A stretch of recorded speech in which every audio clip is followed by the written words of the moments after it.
pagkadating na lindol, dito agad yung aming Secretary Rex Gatchalian para i-manage, i-supervise yung effort ng national government through DSWD. So ngayon dito tayo sa Jensen Oval kasi mag-pay out tayo sa mga nasalanta. Ito yung unang batch ng mga displaced workers mula sa mall tsaka sa palengke na bumagsak na Jollibee tsaka yung McDo.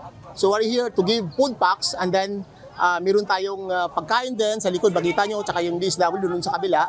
At saka food packs na ibigay natin sa pag-uwi nila. Tsaka cash na 5,000 paunang tulong sa mga nasalanta ng lindol dito sa Jensen.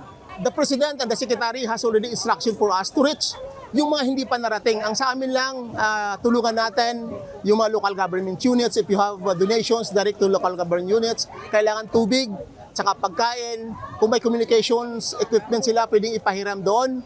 At kami naman sa DSWD with other agencies, nakamit na kami yesterday to plan out how to reach those mga critical areas talaga. No? So minsan ko lang sa mga lahat ng nakikinig dito na puminahon tayo, maghintay tayo dahil ang instruction is to reach you out. No? Lahat mabigyan.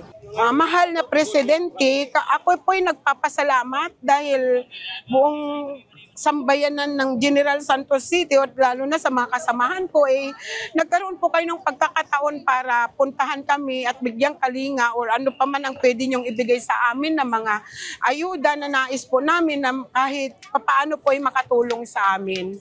Kami nagpapasalamat ng buong puso dahil binibigyan niyo po kami ng importansya. Ang mensahe ko po sa national government, salamat po sa presensya ninyo, nandito kayo.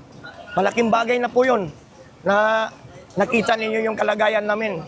Thank you po, lalo na kay Presidente. Thank you po sa inyo, sir.